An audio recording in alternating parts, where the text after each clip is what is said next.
Hello, hello, and welcome back to part number 3 of Day and on Daily number 330. It is the birthday of StarCraft 2 today. Happy birthday to Blizzard Entertainment. Let's go watch Sheth and Socke duke it out. So at this point, it's a fairly even match. It's fairly even and good. And one thing that I think is absolutely paramount to note, our good friend Sheth was in somewhat of an awkward position because he lost his third. And now he's coming back strong, right? He has a similar food count. He has these infestors popping up and all sorts of good, fun, funky monkey business. We see some ventral sacks popping up. We see some hatches going up. Now, I'm going to ask you a question, dear viewers. Why would he be getting ventral sack now? Now, I know that you want to say harassment, right? I want to just harass him.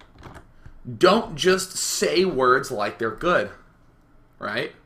Don't just say words like they're good. There's this huge danger with language that just wounds my soul sometimes. Here's an example that I love. Let's say that there's someone who's saying racist things in a forum or saying homophobic things in a forum. And a moderator tunes in and is like, well, that's dumb. I don't want to see that in my forum. And he just deletes the post, right? Someone goes up to the moderator and says, moderator, why did you delete that person's post? And the mod says, oh, I was deleting it because he was being really racist. And the person would be like, oh, no problem. But if the moderator said, I'm censoring posts, censor has such a just negative as hell connotation, even though technically it doesn't necessarily mean that something's bad's going on. Unless you're weird and you're like, no, racism's great. No, like, it's not. So, like, it's this whole language thing. And the weird thing is that this arises in StarCraft so much with language, and I try to steer people away from words like, oh, I'm going to harass him, because harassing's good. Harassment is a loaded word in StarCraft, right? Like, it just feels like it should always be as positive. A lot of times it's not. So when many people just have, like, a buzzword, I want you to be careful of using buzzwords. I want you to be careful of using buzzwords. Instead of saying, it counters that. It counters that, right? I don't like the word counter. Just make sure you can articulate exactly why something is perhaps good or bad. Immortals are damn good against roaches, right? And many people would be like, oh, it counters the roach. But I don't want you to talk like that. I want you to say something like, we're going to have a really big engagement, and I can force his roaches to push at me directly, so I need units that deal lots of damage to it to kill him fast, and the Immortal is the one. If I couldn't force him in a direct engagement, then his roaches will run around my Immortals, and I'll be in trouble. Never use the word counter, and my god, was I smacking that knowledge down. So, upon using that tangent, why get these ventral sacks? Why? I could harass, maybe for baneling bombs. Maybe, oh, that's a good reason. That's a good reason. Let's say that we weren't doing baneling bombs. Let's say we wanted to do some other reasons. I want to once again plant the seed in your head that almost all of our decisions should be about expansion management. On this map, you know what's really just the ticket to death? When Protoss gets up this base. Because when he gets this base up, he can put some cannons here, secure this area, and then get himself an extra base. You kind of want to keep Protoss to the 3 bases I'm moving across on the minimap. So by getting this drop, it lets us manage the expansions on this half a little bit more easily. The drop is pretty much not going to do much at any of these areas unless we're really going crazy with it. It generally will absolutely do nothing. Because he has blink stalkers. He'll just blink up, kill it, blink back down. And he has a very, very tightly compacted set of bases. So again, expansion management. Now at this point in time, what should Sheth be constructing? He should be constructing units that are big on gas. If you're constructing units that are expensive on minerals, then you need to be very aggressive as you get maxed. If you are building units that are expensive on gas, feel free to be passive as you get maxed. If you have 16 infestors, you're in good shape for a little bit of a slower play. If you have 8 infestors and 10 broodlords, you're in good shape to be a little bit of a slower play. If you are maxed on Ling Roach, my god, go bring the noise ASAP! Because mineral-heavy units do not work particularly well in large numbers. So you want to try to, or actually, let me rephrase that. Mineral-heavy units do not work very well when both of you are very similar in food. Mineral-heavy units work very well when you have a lot more stuff than he has. So I love that Sheth No Toad is making dot banelings. Dot banelings is good. Very gas-heavy unit. I'd also like to note that Socke has done a lot of pushing out and pulling back and pushing out and pulling back and pushing out and pulling back all game long. And what is that phrase I've used so much this game? Expansion management. Look at Sheth spotting here. He has units, even has a roach there. This will allow him to kill off a probe and prevent the Protoss from just sending over a Zealot to clear it off. Has an Overlord here, expansion management, just doing some good spotting.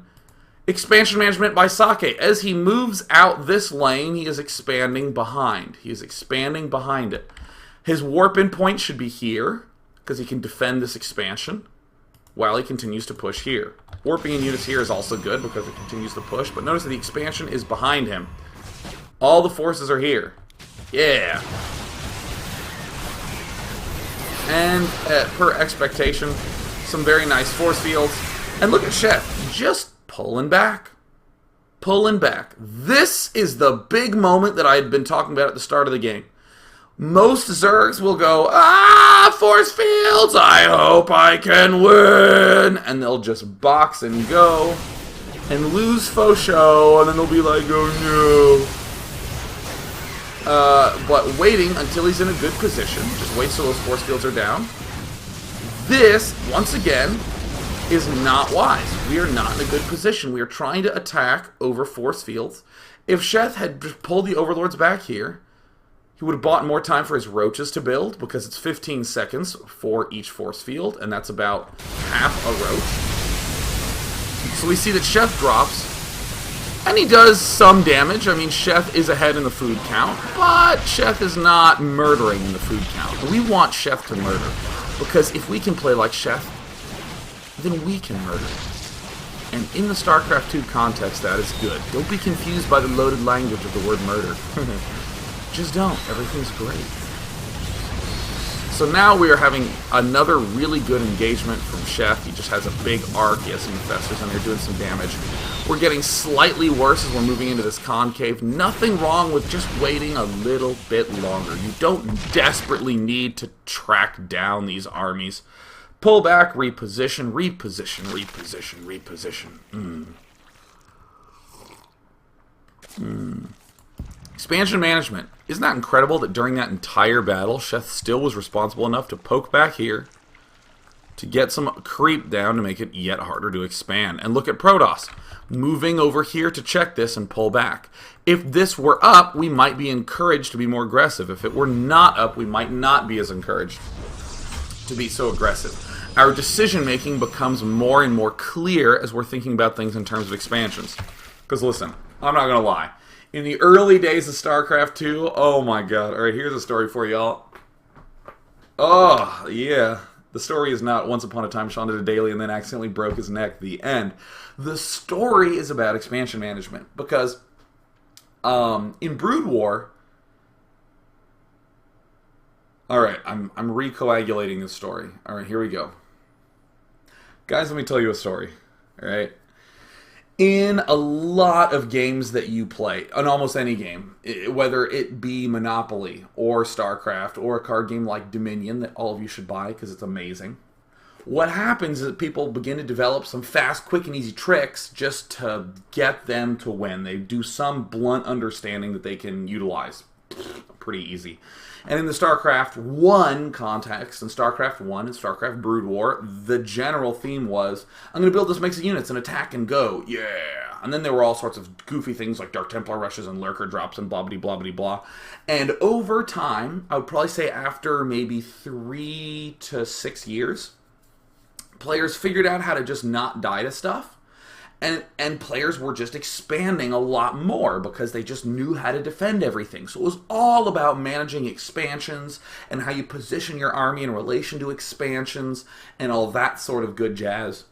And that's what made it really fun for me to watch, was just all the positioning that was going on, the decisions, and how they would attack this way, and you'd see the swell of army to the left and the counterattack move into the right, and you're like, man, you made that counterattack happen.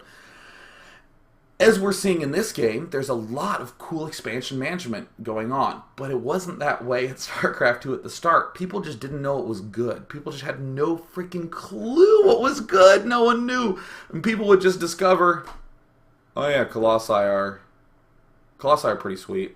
Let's do some Colossi. Alright, great. Because a lot of what feels like the toolbox that I use in my core is in the opening, it's all about fleshing out errors and smoothing things out and popping out obnoxious bumps, like getting supply blocked. And then the later stage of the game is about expansion management. When do I expand and how do I block him from expanding? And what you see in my early dailies is this incredible amount of discomfort and this shuddering that I would do, where at the start of the game, oh yeah, I could talk all about, oh yeah, he's building that geyser too early, he's not going to have enough for his DT rush, blah blah blah blah blah. Oh yeah, look at him get supply block, that's bad, try not to do that. And then there'd come a point where I'd be like, and yeah, now he's just going to kind of attack the other guy and he's going to win. And okay, so he didn't win, so now he's rebuilding the same army again. I'd like him to expand, expanding would be good. Please expand, please fucking expand. And he like wouldn't expand, and he'd just build another Colossus army again, and he'd march it out, and it would die, and I'd be like, I can't analyze anything. It's like so painful. So thank God for Socke and Sheth, who figured out how to play strategy games right. Whoo, my God, what a relief. Holy cow, that was just so stressful watching those players just donk into each other with these giant armies. Ugh. Another thing to note, Sheth, as he's getting into these crisis spots, in the early game, you kind of want to favor minerals because you pretty much have only mineral-heavy units, Zerglings and Roaches, at your disposal, and your gas is used to tech and do better things, but why tech and do better things if you're trying to not die? In the late game, it's generally better to be favoring a little bit more gas in the crisis mode. So if I were Zerg and I was just feeling the real pressure here, I would just make sure that these geysers were saturated real fast. I would just double check to see that that is the case. So interestingly, you're noticing Socke suddenly a little more comfortable being passive. Why is that? By the way, that kicks ass. Why is he comfortable being a little bit more passive? Well, because he needed to defend this expansion earlier on, and now that he has this expansion up, he doesn't necessarily need to attack. He's even poked over here, and he sees it's 4 base versus 4 base. Zerg now kind of has the pressure to attack back. And in terms of the worker killed, we can see there's a little drop going on, a little drop in action. Humorously enough, we see 205 units killed by Socke in a Zerg versus Zerg at like minute 10. It's normally like 150 for one guy and 132 for the other. It's kind of hilarious how many units just die in that matchup. So Sheth now going to be doing a little bit of drilling. I still slightly prefer Zerglings to Roaches in these huge forces. I don't mind Roaches so much, but Ling Baneling is a little bit more effective at the good old wraparound to drop a roo. Because the fact that you can nab and trap things a little bit more easily. Roaches are quite slow off creep, even with that speed upgrade. Dat speed upgrade. So right now, Socke, I really love what he's doing. I would like him to just begin thinking about clearing this out. He keeps doing a good job of just poking up here every now and again. And Socke is not really in any need to bring the noise. He doesn't need to. He has a Templar Colossus army. I strongly think that he should be getting another robotics facility. Maybe even 2. Just in case his opponent starts getting some real heavy units. And he needs to get some Immortals out in large numbers quickly. This was the weirdest blink I think I've ever seen. Now, although Socke doesn't desperately need to do this, if you have a good army, you can obviously attack with it. I don't ever want to just convince you that you shouldn't be attacking if you're ahead in bases somehow. But just that, in my eyes, this is a good expansion management technique that I'm going to keep popping out here and trading armies. And that way, this will never really get a chance to get rocking and rolling.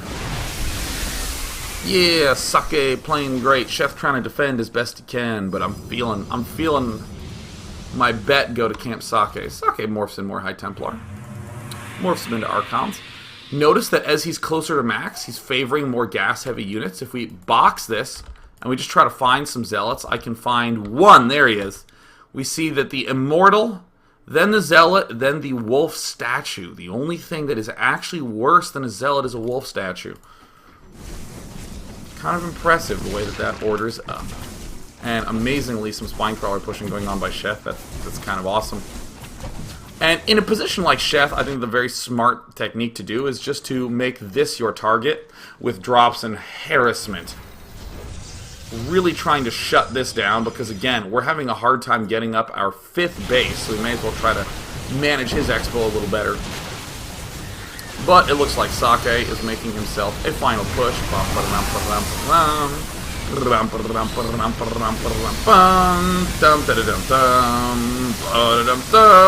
It didn't work.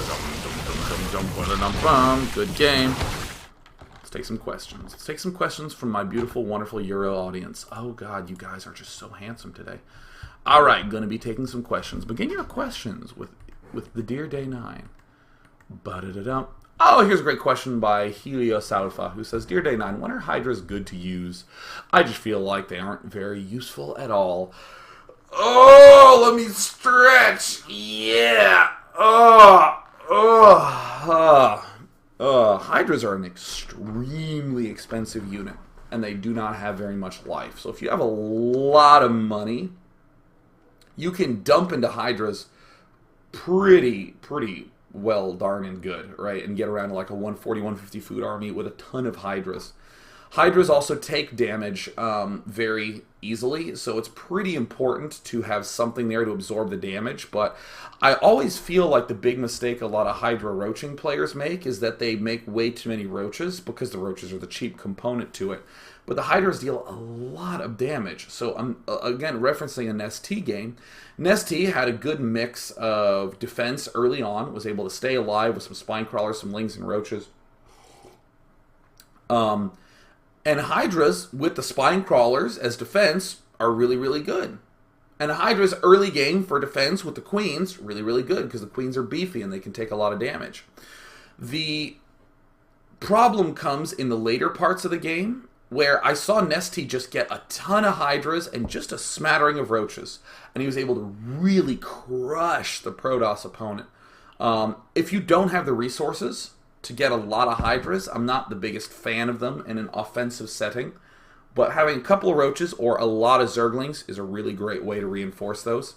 Another incredibly effective use for Hydras is in the late game, where you have Broodlords.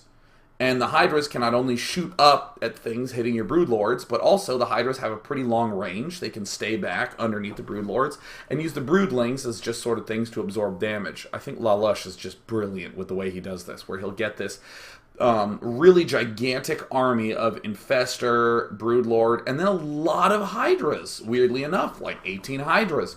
And they just deal so much damage that it can actually make the push move a little bit faster. The last one that I would throw out there is also with Ultralisks, kind of if you're going like a Ling Ultra style. And then as another step following that, you can get the Hydras for a little bit thicker of an army. Tings like that. Tings like that.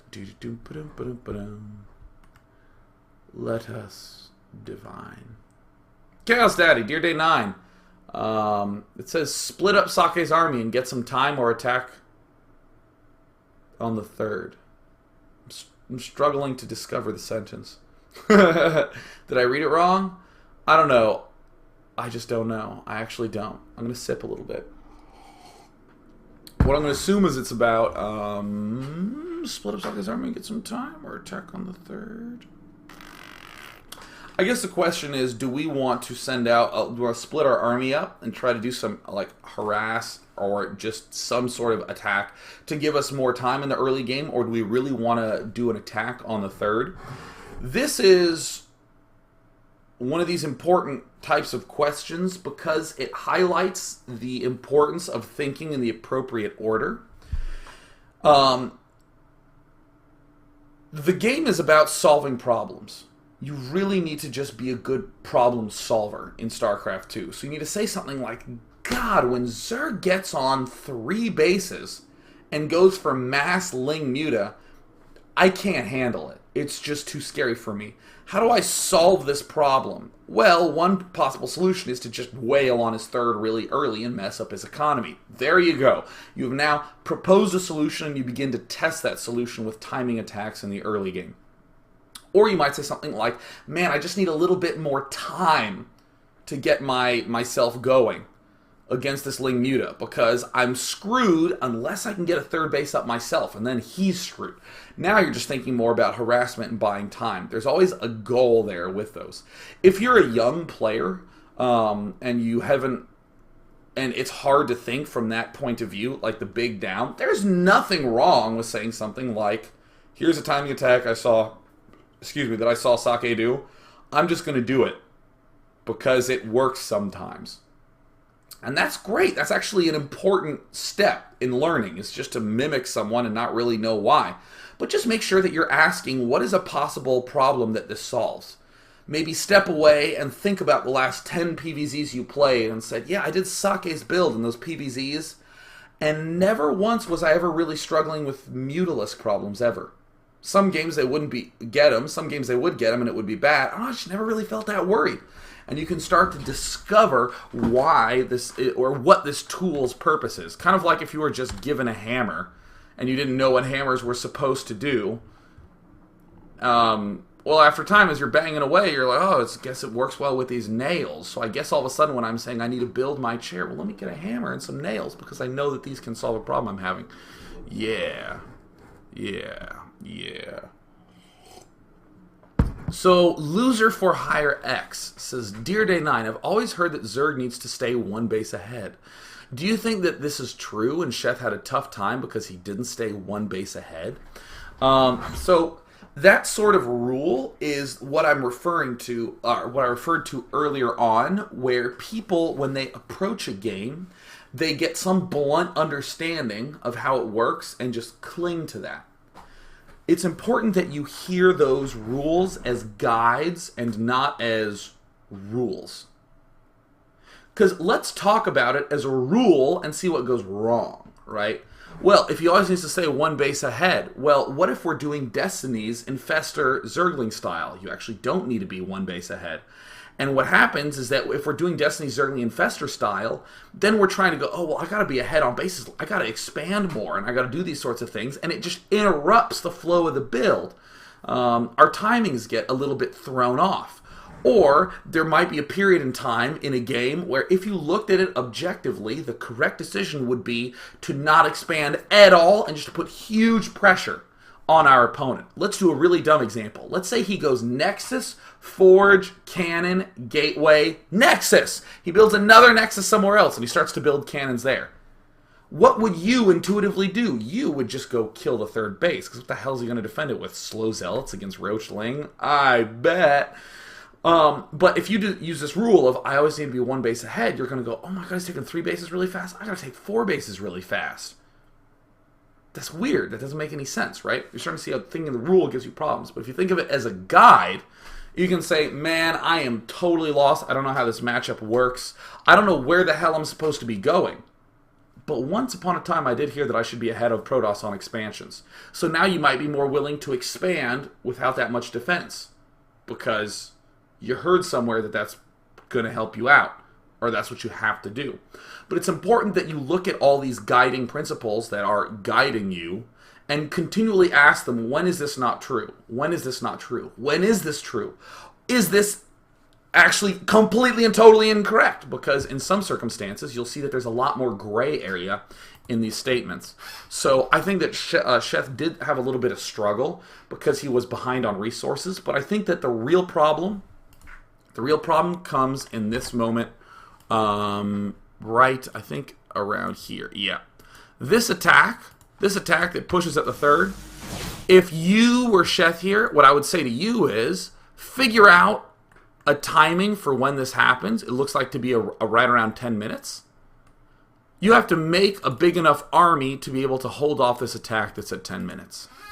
That's what I would say. We always want to go back to our first mistake and figure out what went wrong. That's what we always want to do. Yeah. Last question. Let's take the last question.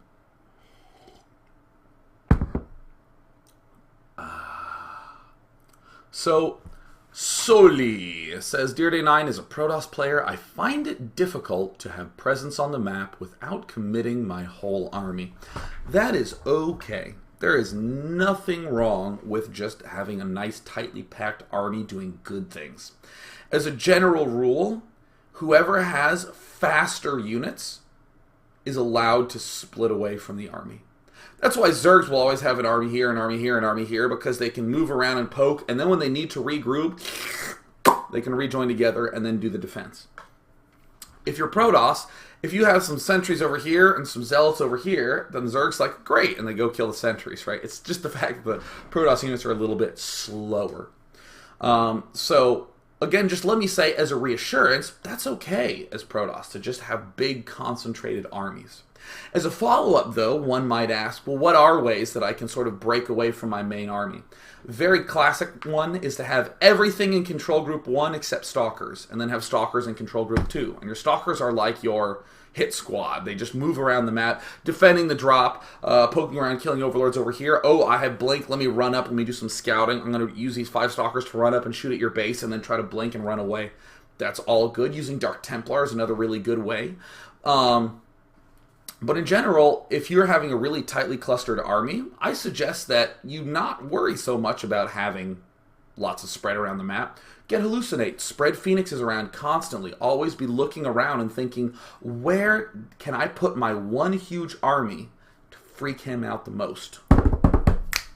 Bam! That's the end of the daily. I am going to go. It's currently 11:16. Food's going to be good today. Thinking of getting Chipotle. Won't that be delightful? I'm going to go. You guys have been delightful. And Euro Week will wrap up tomorrow. Please show up. It'll be at 10 a.m. Pacific. 7 p.m. CEST. I'm going to go. It has been a pleasure. I love you. Whoa, whoa. I miss you so much.